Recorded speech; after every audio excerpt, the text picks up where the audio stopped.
Hey, coucou les abos. Alors, je vous fais une vidéo assez, comment dire, personnelle sans l'être vraiment. Parce que je vous avais vaguement parlé de ce sujet lors d'une autre vidéo. J'ai décidé de faire une vidéo sur le harcèlement scolaire. Alors pour ma part, comme je disais, j'en avais déjà vaguement parlé. Personnellement, c'était plus au niveau du primaire. Mais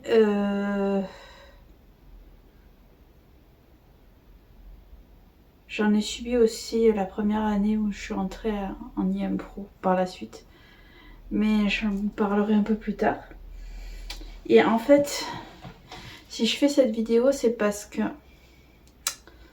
moi j'ose en parler et je sais que beaucoup de personnes qui l'ont vécu ont du mal à en parler.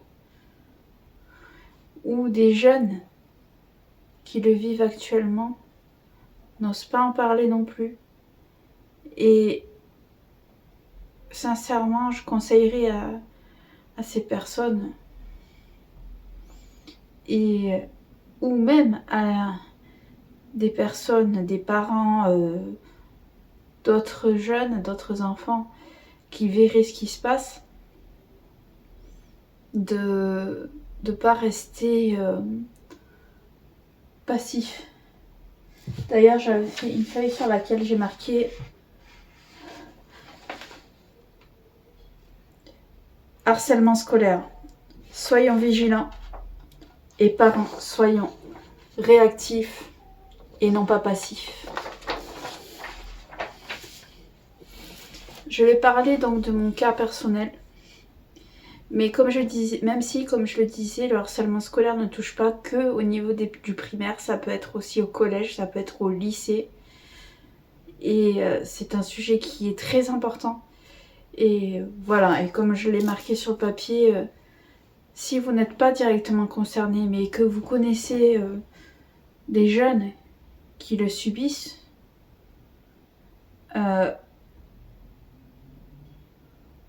il faut en parler. Dans un premier temps avec le jeune en question, et si le jeune a trop peur de parler lui-même, quitte à l'accompagner, voir un professeur ou en parler au psychologue du collège ou de l'école, ou même en parler à un autre parent ou à ses parents, je pense que c'est important.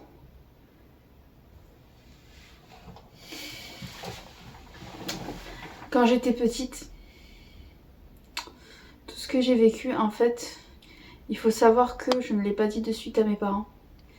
En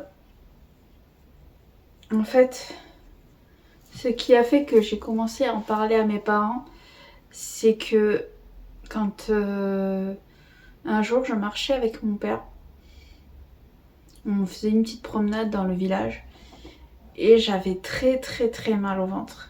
Il faut savoir qu'à l'époque j'avais souvent des coliques à cause du stress. Et à force que j'ai des coliques à cause du stress et compagnie, mon père, du coup pendant qu'on marchait, parce qu'à l'époque je me confiais plus facilement à mon père qu'à ma mère, mon père m'a demandé Fanny, qu'est-ce qui se passe? On sait très bien que quand tu as mal au ventre, c'est qu'il y a quelque chose qui te tracasse. Et là, j'ai fondu en larmes en fait et j'ai tout avoué à mes parents, enfin à mon père. Quand on est rentré de la promenade et que mon père a tout expliqué à ma mère elle était folle de rage. Elle a demandé un rendez-vous avec la direction de l'école primaire. Parce que ce qu'il faut savoir aussi, c'est que ça se passait pas pendant les cours, mais pendant les récréations. Sauf que il y avait les profs quand même dans la cour de récréation. Et les profs et les surveillants voyaient ce qui se passait, mais ne disaient rien. y compris la direction.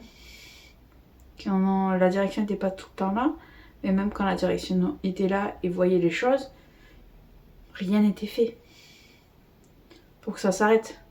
Donc ma mère, voilà, a pris rendez-vous avec la direction, elle a dit tout ce qu'elle pensait. Hein. Très clairement, la direction en avait pris pour son grade, faut dire ce qui est. Elle a dit que c'était inadmissible que personne n'ait rien fait par rapport à ce qui m'arrivait et que du coup ça avait bien gueulé quoi. Et dans l'ordre, toutes les choses qui me sont arrivées.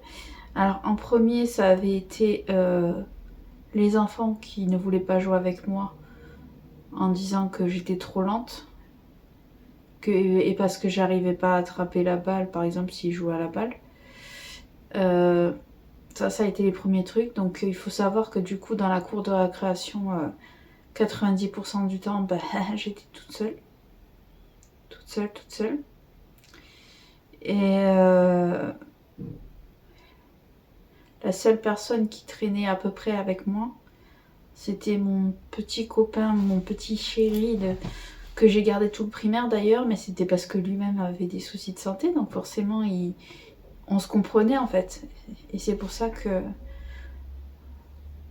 qu'il traînait quand même, qui restait de temps en temps avec moi en disant à ses copains non, je reste un peu avec elle. Mais il n'était pas non plus tout le temps avec moi, c'était pareil, il avait quand même ses potes et il allait avec ses potes. Il jouait aussi avec ses potes et j'allais pas l'en empêcher d'ailleurs.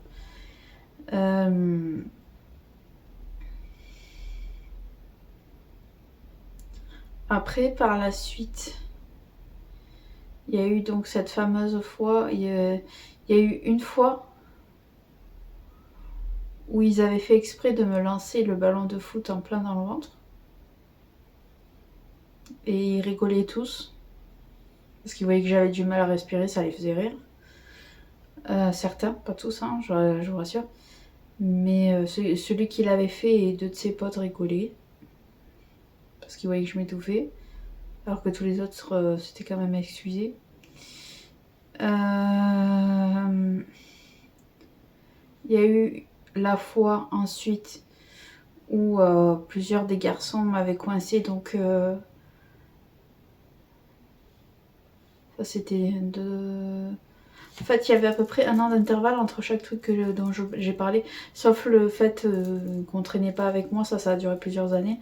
Mais entre le coup du ballon et ce que je vais dire là, il s'est passé à peu près 2 ans.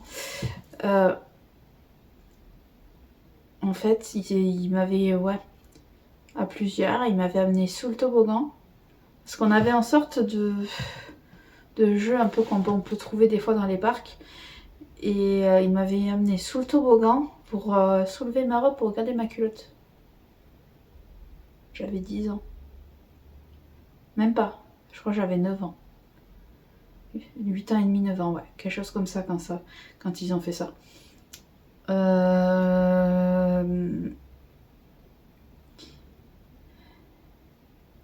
Quelques mois plus tard, c'est là qu'il y a eu les 2 garçons qui comment on appelle ça, qui m'ont coincé contre le grillage en me demandant de partir de l'école parce que je n'avais pas ma place ici.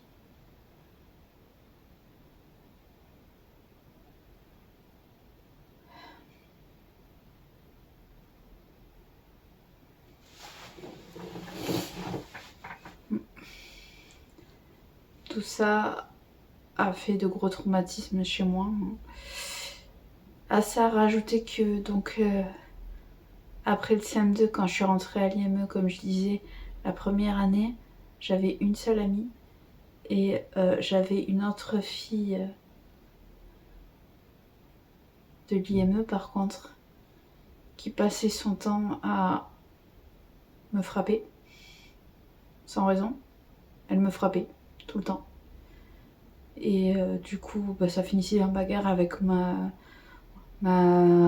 amie, enfin la seule copine qui me parlait à l'époque.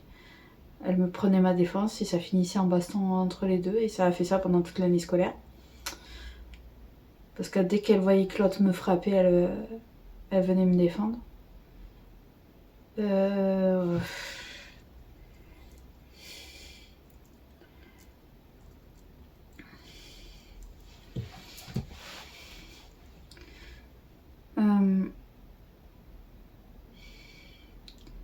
Bref, c'est tout ça qui m'a profondément marqué et qui fait que aujourd'hui, malgré le fait que j'ai vu beaucoup de psychologues, que j'ai vu un psychiatre, enfin, etc., je n'arrive pas à remonter la pente, que je n'ai jamais appris, entre guillemets, du coup, enfin, je n'ai jamais su ce que c'était que l'amour propre, ce que c'était que la confiance en soi. Au jour d'aujourd'hui, confiance en moi, sur une échelle de 1 à 10, je dirais que je suis à peu près à 5. Estime de moi-même, je suis à 4. Je sais, c'est très bas. Mais c'est que, malgré tous les suivis que j'ai pu avoir, je n'arrive pas à passer au-dessus. Mais là, j'ai pris une grande décision. Vu que je n'arrivais pas avec un simple suivi psychologique et un simple suivi psychiatrique à remonter la pente, je me suis dit, grâce à l'aide de l'infirmier du boulot, que j'allais tenter quelque chose de nouveau. Enfin, c'est pas nouveau sur le marché, mais c'est pas non plus extrêmement vieux que c'est connu. Je vais tenter l'EMDR. Le MDR, c'est un peu particulier. C'est pas vraiment de l'hypnose, mais ça reprend quelques bases. Dans le sens, en fait, c'est une méthode de traitement qui, en fait, va permettre de traiter les soucis à la racine. Dans la profondeur, en fait. Dans le passé. Et en fait, c'est une technique qui fait où le thérapeute parle, pose des questions, mais a une certaine gestuelle en même temps qu'il parle, garde toujours plus ou moins la même gestuelle, et c'est ça qui est en quelque sorte un peu comme une demi-hypnose. Parce qu'en fait, le MDR, c'est pour Ace, les yeux quoi, et le reste je sais plus. Enfin, c'est les initiales de termes anglais, anglo-saxons. Et c'est cognitif, c'est... Bref. Et donc, je vais tester ça.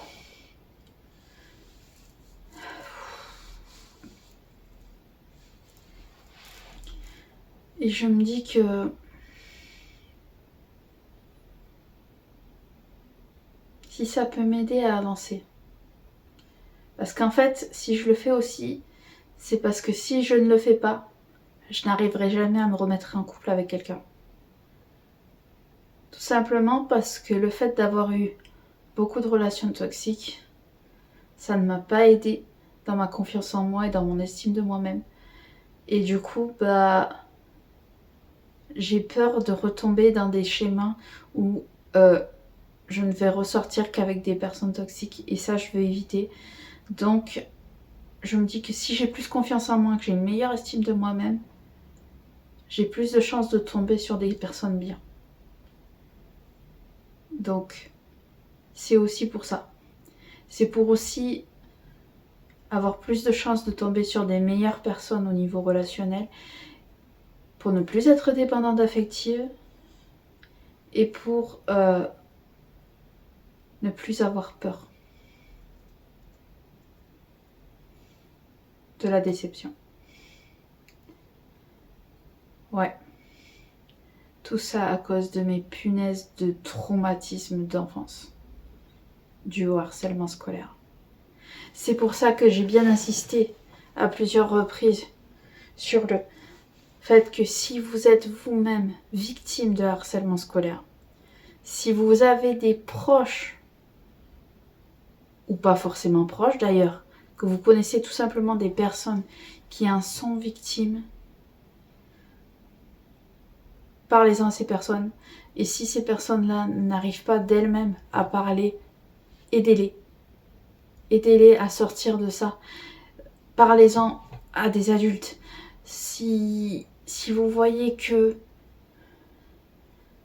la personne vit vraiment très mal son harcèlement scolaire, vous me direz, personne ne vit bien un harcèlement scolaire. Mais si cette personne, vous sentez qu'elle est en détresse absolue, il faut l'aider avant qu'il soit trop tard. Malheureusement, il y a encore de nos jours beaucoup de suicides d'adolescents et d'enfants à cause du harcèlement scolaire. Et le meilleur moyen de lutter contre ça, c'est que quand on en est témoin, il faut en parler. En parler à des personnes de confiance. C'est très important. Il ne faut pas laisser la situation s'envenimer, sinon ça peut amener à des catastrophes. Oui. Il faut aider ces personnes-là. Et là, je vais m'adresser aux personnes directement qui ont subi du harcèlement scolaire.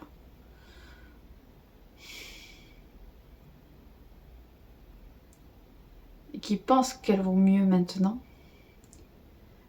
qu'elles n'en ont plus. Ne vous voilez pas la face.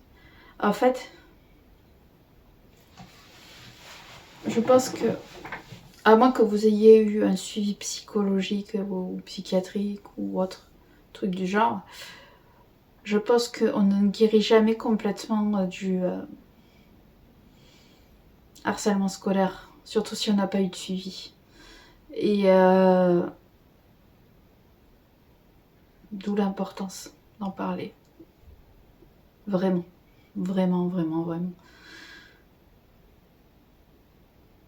Même si c'est adulte.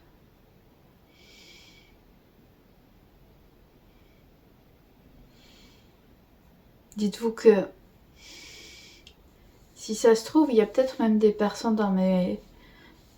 qui vont voir cette vidéo qui n'ont pas forcément souvenir d'avoir eu du harcèlement scolaire, mais qui n'ont pas confiance en elles, qui n'ont pas une bonne estime d'elles-mêmes, et qui, en voyant cette vidéo, vont peut-être avoir des flashs et se rappeler que quand elles étaient enfants ou adolescentes, avaient été rejetées par leurs camarades, par certains de leurs camarades. Mais le harcèlement scolaire, c'est pas forcément comme moi, plusieurs personnes. Le harcèlement scolaire peut être fait par une seule personne pendant toute la scolarité. Et ça peut être tout aussi mauvais. Surtout de nos jours avec les réseaux sociaux, où on a vu justement des cas de suicide parce que il y avait des jeunes qui se faisaient harceler au collège et sortis du collège se faisaient harceler sur les réseaux sociaux par les mêmes personnes. Donc il faut lutter contre ça et protéger les gens qui en sont victimes.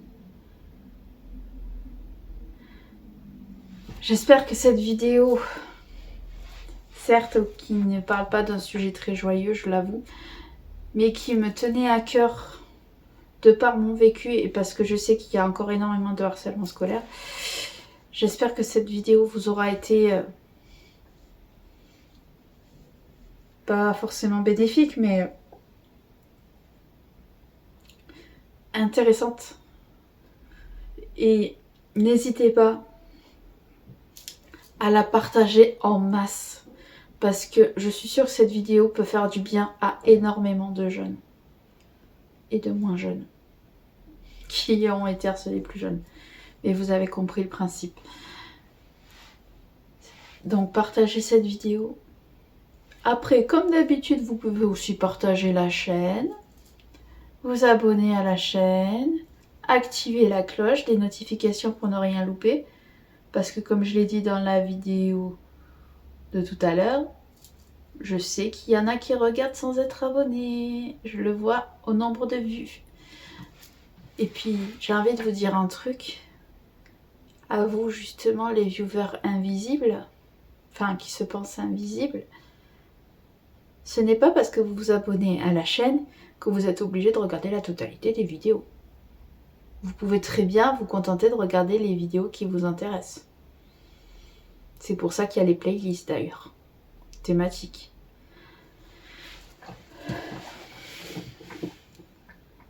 Après, rien ne vous empêche d'aller sur les vidéos que vous aimez pas forcément, enfin qui vous intéressent pas forcément, juste pour faire pouf, un petit pouce bleu des familles. Même si vous regardez pas la vidéo, ça fait toujours plaisir. Bref, moi je vous dis, voilà, je vous dis à très vite les abonnés et les non abonnés. C'était Rose White.